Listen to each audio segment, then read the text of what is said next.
Good evening, and welcome to another edition of Mark's Inspiration, here to enlighten, inspire, and build up humanity.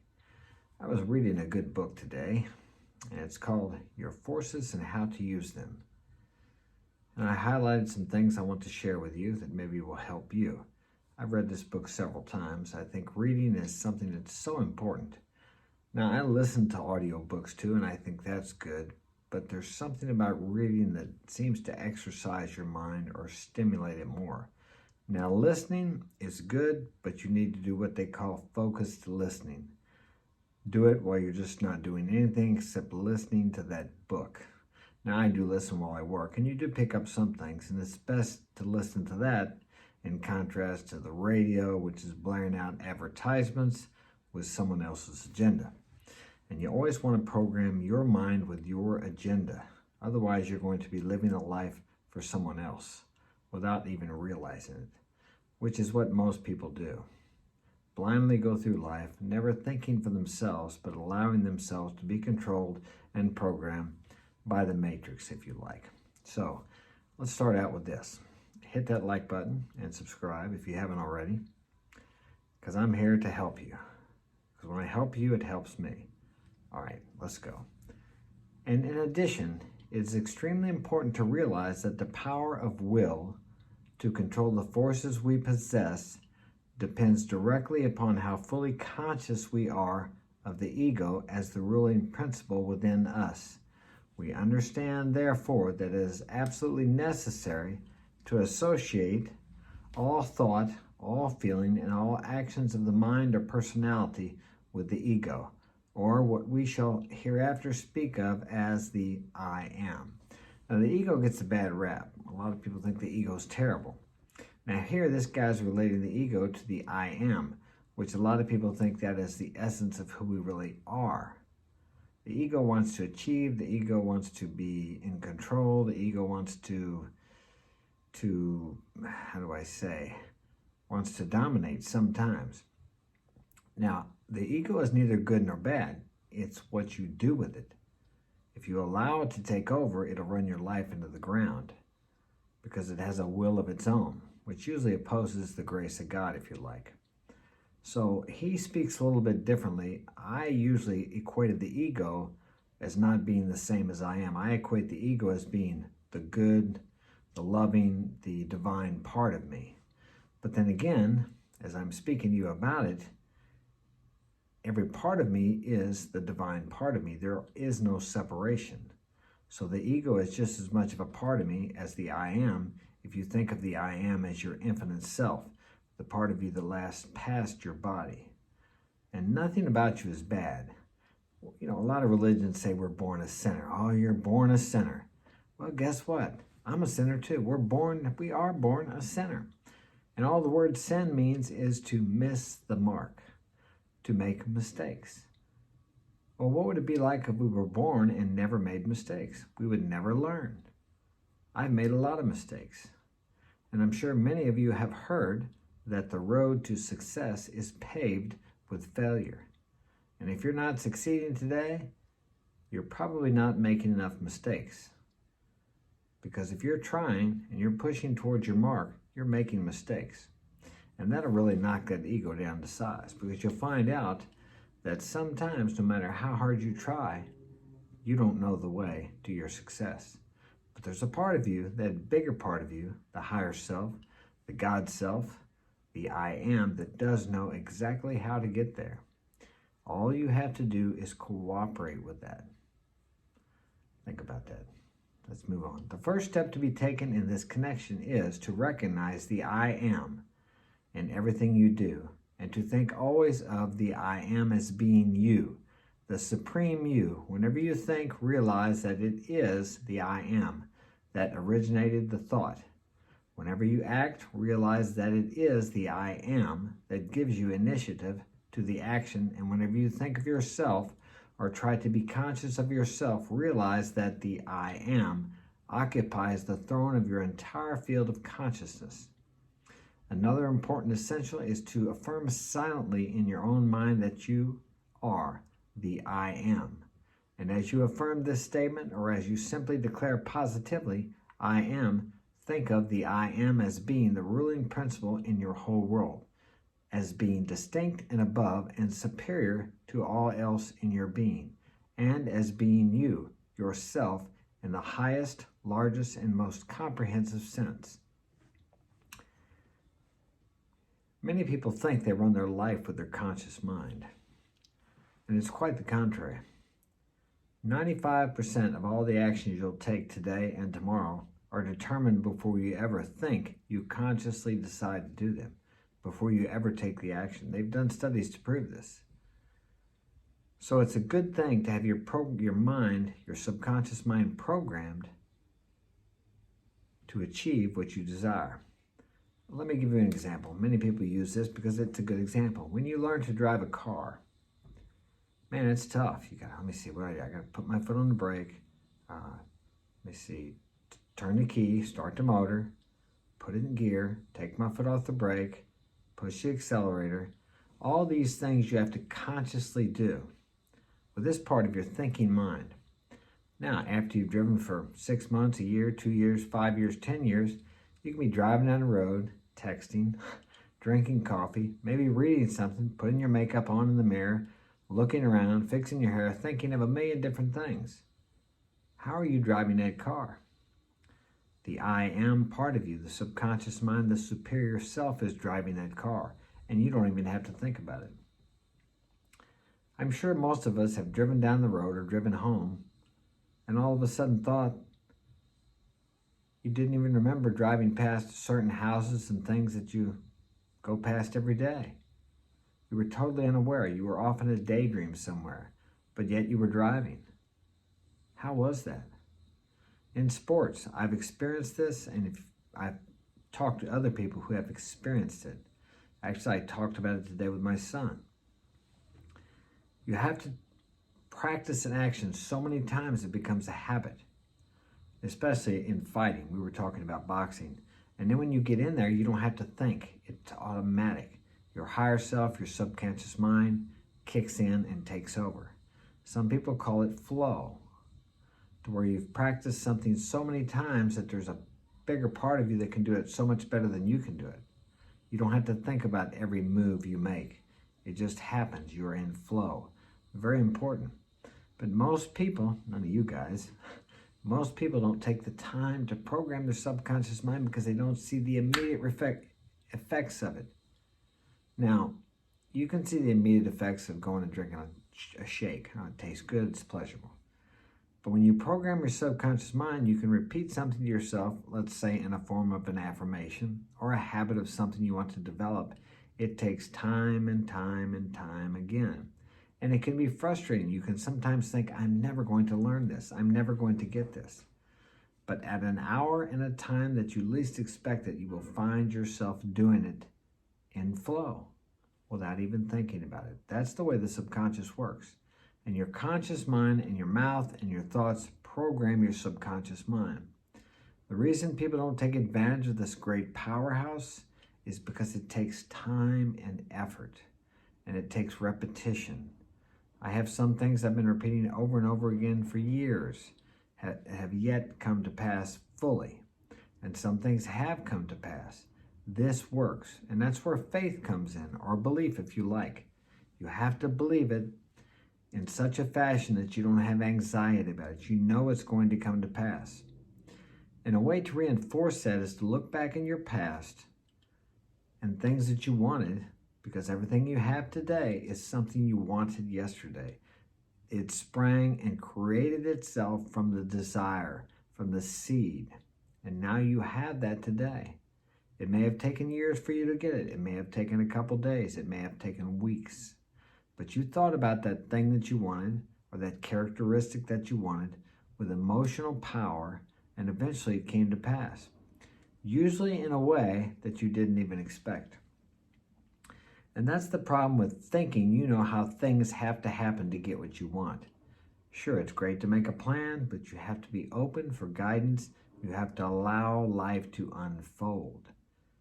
Because you can't see the puzzle, the pictures, you can't see the whole puzzle until it's all put together. And you can't imagine how it's supposed to be put together.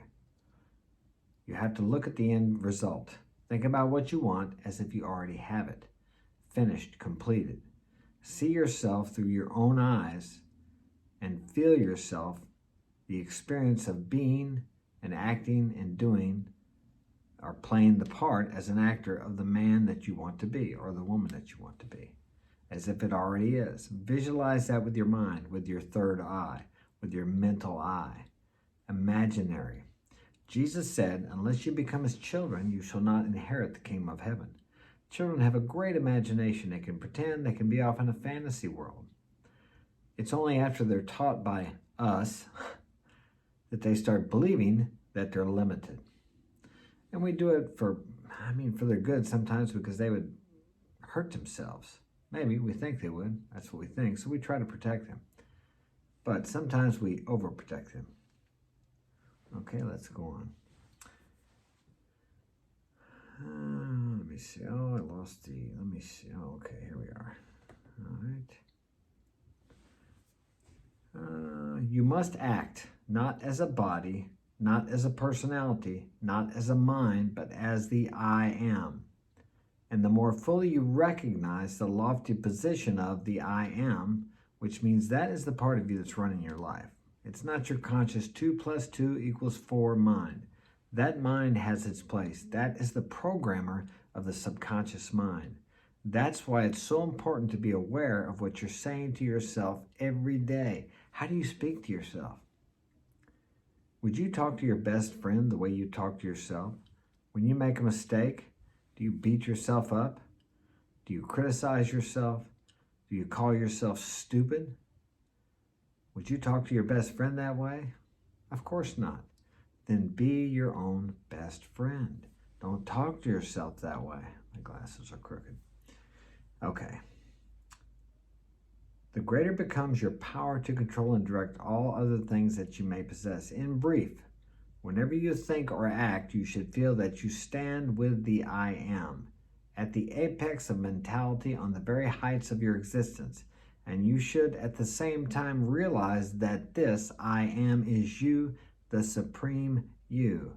It is the supreme you. It is what's running your life.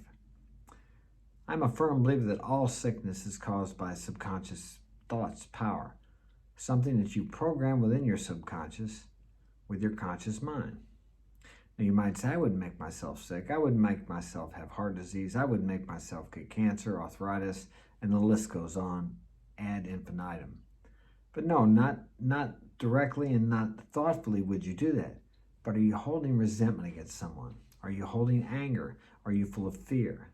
These things erode away at your health, more so than what you eat, although that is important too. Fast food's not good for you. But a lot of times you eat junk food because you don't think enough of yourself, you don't love yourself enough, you don't like yourself because you have all this anger, guilt, shame, remorse, regret, resentment, etc. inside of you. So you self-destruct. We are made in such a way, we are made in such a way that God doesn't punish us, at least I don't believe. We're made in such a way that we destroy ourselves because we cannot do anything to someone else that we haven't first done to ourselves. Whatever we do to someone else, it's the same as doing it to yourself. The reason most people don't realize this is because the effects are not immediate.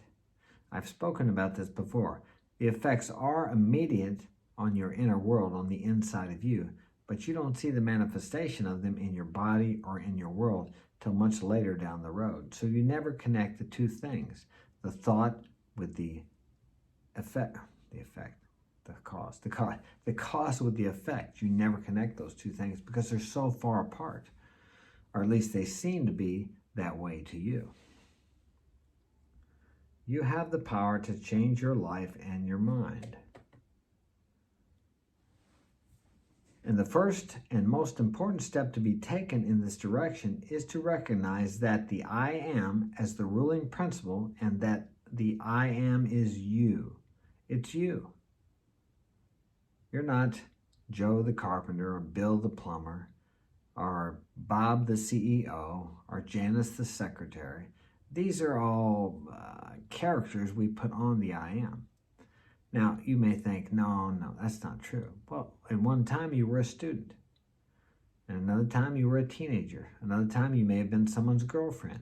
Another time you may have been a basketball player, an honor roll student. These are all characters we put on the I am. And you can change that character. If you're poor right now, you don't think well of yourself, you think you're a nobody, that's a character that you have taken on and you have put on the I am. Blasphemy against God, so to speak, is not when you say GD or goddamn. It's when you call yourself something that you're not. If you say, I am weak, I don't even want to say the words. If you call yourself anything other than what you are, and you're great, you're perfect, you're excellent, but if you say those things about yourself, don't you sometimes feel stupid? And you feel like it's a lie and it's not true? Because we have been taught since our birth to not talk about ourselves like that, to not think so highly of ourselves, that's arrogant. Well, I say better to err on the side of arrogance than self-debasing humility. Humility is not some humbling, scrobbling, weak worm of a man. It's a man who knows exactly who and what he is. And if he's great, there's nothing wrong with him saying, hey, I'm great.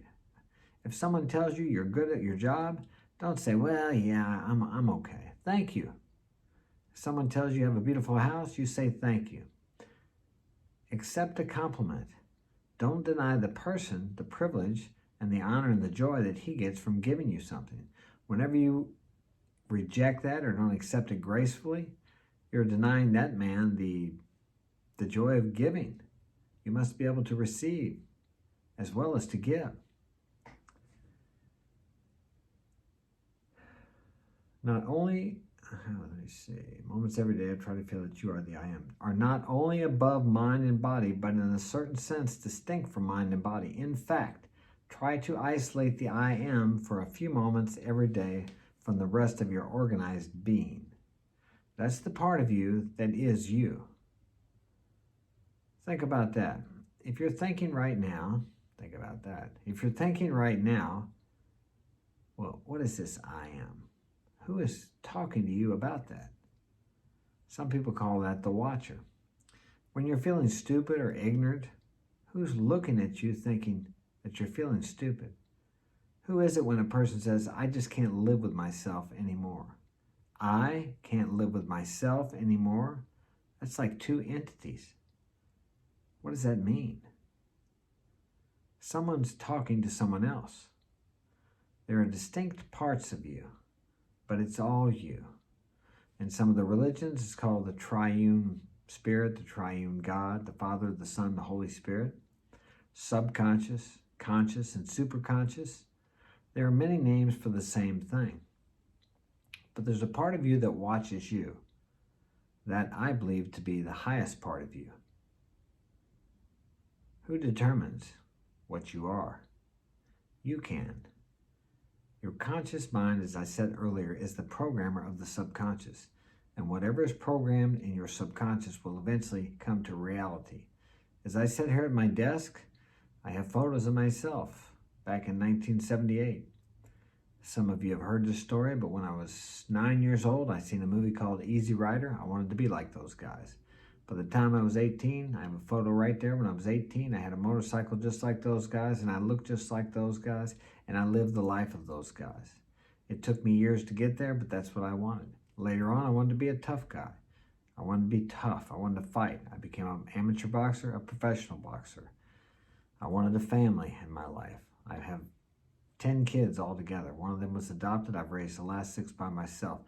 I can think of many things in my life, and if you do this too, if you contemplate your life and look back on your life, you'll see, if you can remember what your thought process was before the occurrences happened in your life, you'll see how that brought it on. The thought was the preceding factor. It was actually the cause of the effect of what you got later on in your life, whether that's good or bad, whether it's what you wanted or what you didn't want.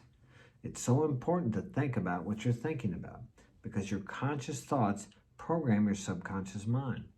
Although it takes time, you can take control of this and create the world that you want. It takes time. It took me 8 years to become that motorcycle guy.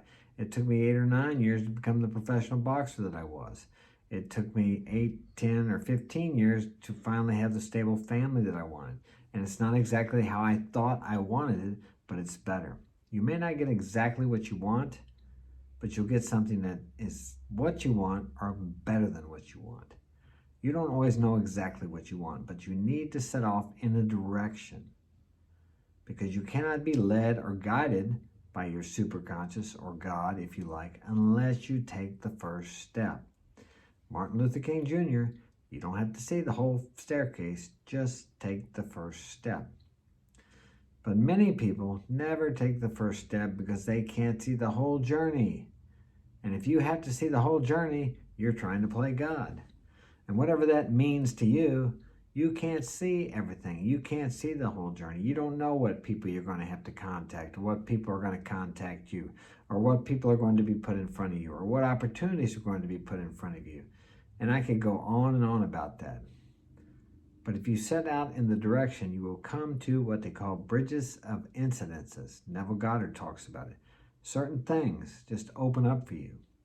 Now, the only thing that will stop you from achieving your goal is if you're too fearful to cross these bridges of incidences. Usually when these opportunities come, you have to have courage to walk through them. And they may not seem to you at the time to be anything really correlated to your goal. And it may not be in a direct sense, but it will be correlated to building your character, so when you achieve your goal, you can handle it and manage it and be humble with it. And realize that there's many people out there that never achieve their goals because they can't face their fears. And it's hard work. It's a struggle. It's disappointing. I don't know why I still move forward sometimes. By the grace of God, here I am. That's the only reason. And I'm not a religious guy, so don't be put off by that. My conception of God probably does not correlate with any of the written texts, at least in the way most people read them. I don't understand God. I think it's impossible to understand an omnipotent being, if there is one, or energy, whatever you want to call it, and describe it with our limited vocabulary. That's the way I see things. So anybody who's tried did the best they could, but they equate human attributes to God. And if God is God, I think he's a little bit better than my jealousy, anger, frustration. I don't think he's probably risen above my human attributes. But that's just my opinion and my perception.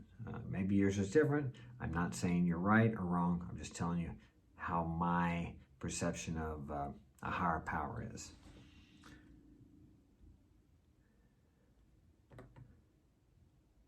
Well, let me see. I can't get my page to turn here. Here we go. Okay. You cannot control what is in your body until you realize that you are above your body. You cannot control what is in your mind until you realize that you are above your mind.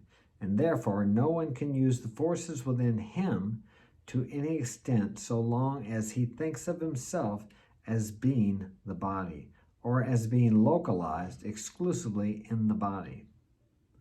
Think about that. How many times have you heard people when they had these near-death experiences where they've risen above their body, where they, whatever they are, the part of them that transcends the physical body, rises above their body, and they can hear and see everything going on.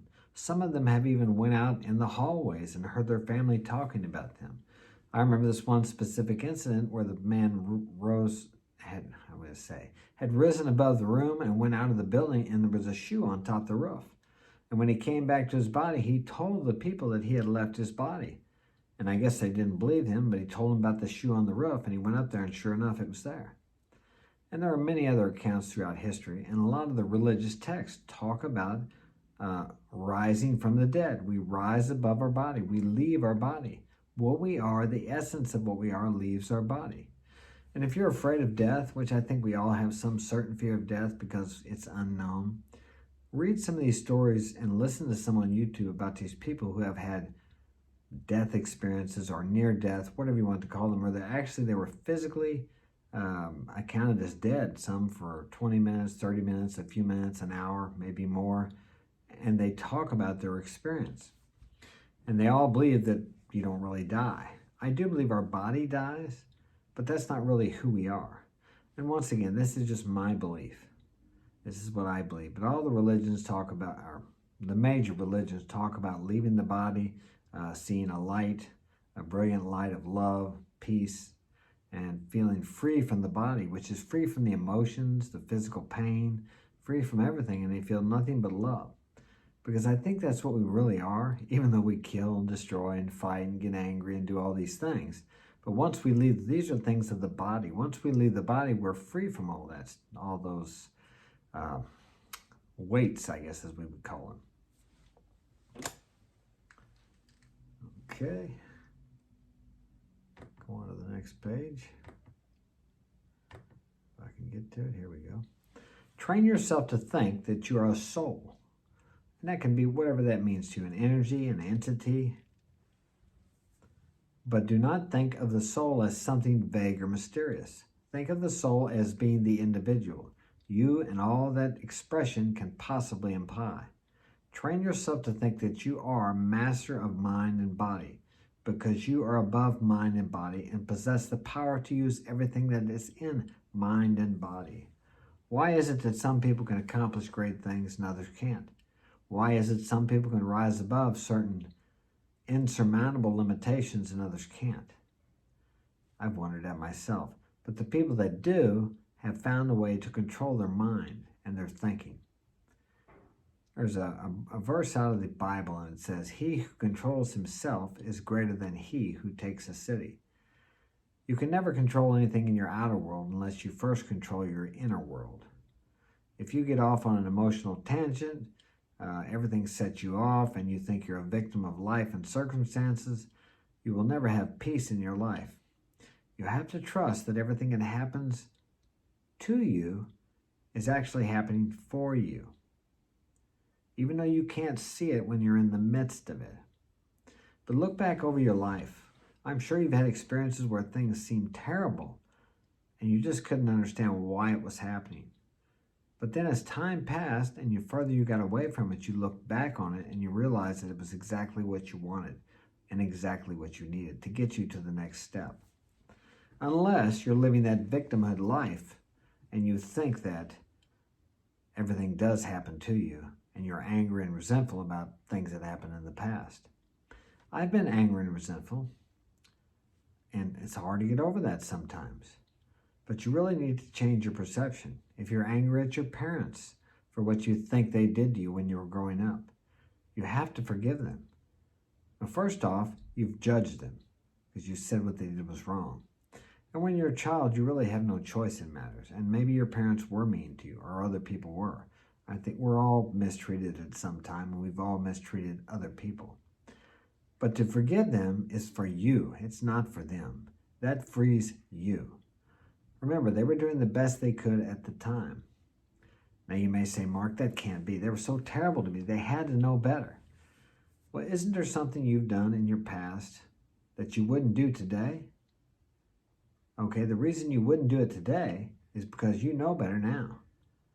You look back on that and you did it then because you didn't know better. Now you know better. It's the same way with other people, regardless of what they're doing, whether they eliminate someone or whether they, steal, whatever it is they do. They're doing the best they know how. And this can help you to come to terms with your anger and resentment, realizing that, hey, I've done things in the past that have hurt people also. And I wouldn't do that now. So I've learned and I know better now. Usually by experiencing the same thing you've done to someone else, when you get past the word blame, you can see how that person must have felt, and you realize you don't want to do that to anybody else. But the first time you did it, you didn't realize you were really hurting that person. I know some people cheat on their spouses, and they think, well, they don't know, so it doesn't hurt them. The old saying, oh, what he doesn't know won't hurt him, or what she doesn't know won't hurt him. Well, so you think, and that makes a lot of logical sense. But what she doesn't know is going to hurt you. If you're in a relationship where you've given her your word that you're going to be monogamous, then you need to keep your word. If not, that's a different story. Of course, you're free to live your life however you desire. Okay, we'll go on to the next page here. Let me see. Well, I got some highlights here. Whenever you think of yourself as being and living and acting in the masterful attitude. Then, in addition, make every desire positive, make every feeling positive, make every thought positive, and make every action of mind positive. To make your wants distinct and positive, that is, to actually and fully know what you want and then proceed to want what you want with all the power that is in you, will also tend to give strength and positiveness to your individuality. And the reason is that such actions of mind will tend to place in positive, constructive action every force that is in your system. So if you want something, and want it with all your heart, just like when you were a kid. Remember what I said about, unless you become as a child, you will not inherit the kingdom of heaven. Well, the kingdom of heaven is within you, and I'm not talking about religion. The kingdom of whatever you want, if you're a king of that kingdom, you got everything in that kingdom.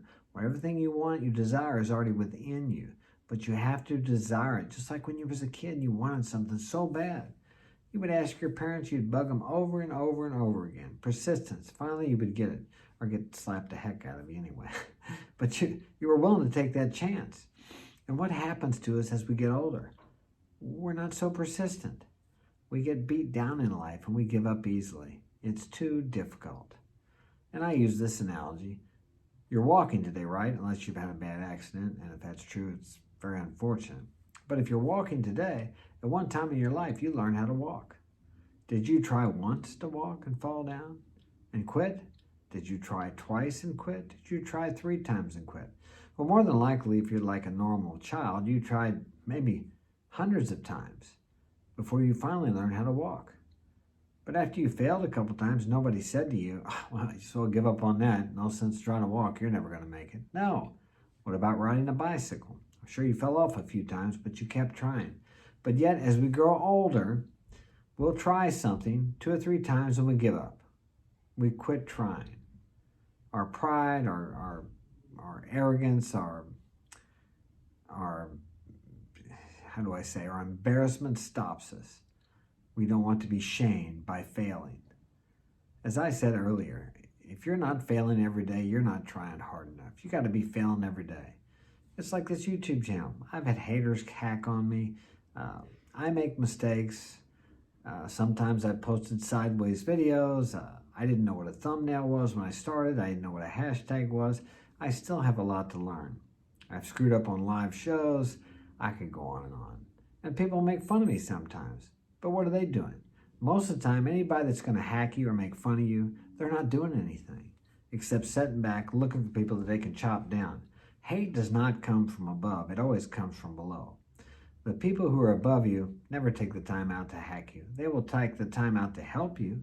I've had many people help me that know much more than I do about these things. And that's what I'm here for, is to help you. And if you'd like to get my help personally, contact me at MarksInspiration.com, or you can contact me directly by my email, MarksInspirationalGuidance@gmail.com. Both of those links will be in the description. I got a bargain price too right now for consultations because I'm feeling generous. I help people every day for free, but I charge you guys, okay? It's got to feel like a value to you. If I give it to you, it won't mean as much as if you got to pay for it. Okay, but I love to help people. Where was I? Pause. Okay. A most valuable method is to picture in your mind your own best idea of what a strong, well-developed individuality would necessarily be. And then think of yourself as becoming more and more like that picture.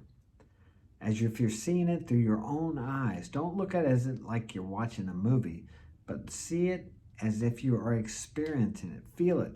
When you're walking up to someone, shake their hand. When you're talking to someone and they're telling you that you've just achieved your success, whatever that is, shake their hand. Look in their eyes. See the smile on their face. Live it as if you're actually, it's a reality, because it is a reality. In your mind, that is the reality. What we need to do is change our thinking. We all think now it's not a reality until it manifests in the outer world, until we see it in the physical world. But the truth is, it's a reality within your mind when you see it, and you're only seeing the reflection of it when it objectifies itself in what we call reality, in 3D reality.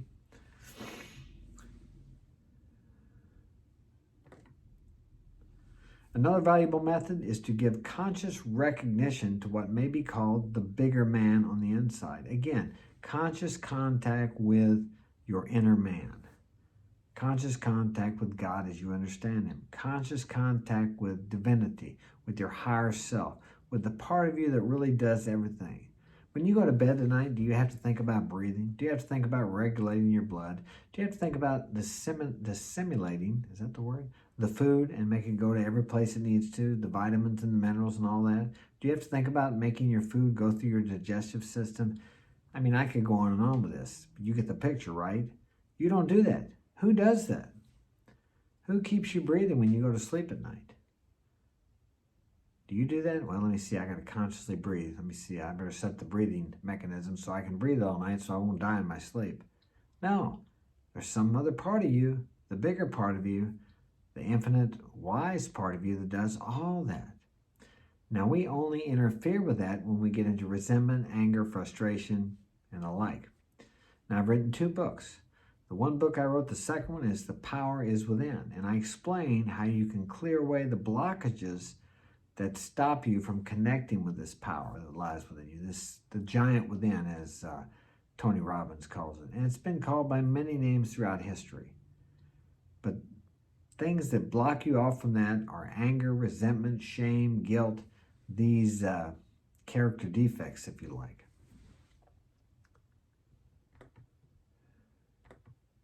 You have to want it. You have to put out the effort to do it. Whenever you find yourself in what may be termed a difficult position, proceed at once to work your mind up into higher and higher attitudes until you touch the superconscious. And when you touch that lofty state, you will soon receive the ideas of the method that you need. Now, that's the God part there. That's the higher self. But you have to be the one to take action on these ideas. Nobody can do that for you. Nobody can do your push-ups for you. You have to do that. You do have a part to play in it. It's not like you just say, well, God, I want this. I'll be waiting. You'll be waiting for the idea or the intuitive nudge to move in a certain direction, to take a certain action, to contact a certain person. But when you get that, you have to take the action and do the work, which may mean pick up the phone. I have had things come into my life that I desired, but I always had to take an action. One in particularly was I wanted some new furniture outside here. And I would think about it, and I thought about it, and I wasn't trying to make it come to me, and I would think about having it. I thought, well, maybe I'll go to Walmart or Home Depot, and they probably got some there, and I would visualize what it would look out there, and then one day I got a phone call. A couple of clients had some really nice lawn furniture, pool furniture. They were going to throw it away, and they asked me if I'd like to have it, and I said I sure would. So I had to pick up the phone, I had to answer, and I had to go pick it up. That was my part. But that was just brought to me. Didn't have to pay for it, didn't have to do anything except just go pick it up. You always have a part to play in it. There's an action part that you will have to play in it. You just have to be cooperative. Sometimes I say the hardest part, the biggest thing for me to do today is just to allow life to unfold before me and just take it all in, instead of trying to control and figure out everything. Whenever you're trying to figure things out that are beyond you, you're playing God, you're playing superconscious, you're playing the big part of yourself, and you can't do it. It's impossible. Your part is to do what's in front of you, do the next right thing, and when something is presented to you, take advantage of that opportunity and use it to move yourself toward that goal, and that takes courage. Well, that's it for today. I hope this has been of value to you. Share it with a friend. As I said, hit that like button and subscribe. And contact me. Leave a comment in the comments section if you'd like me to speak on anything, or if you have a certain problem you're having. I'll be glad to make a video about it and see if I can help you out. Take care. Have a great day.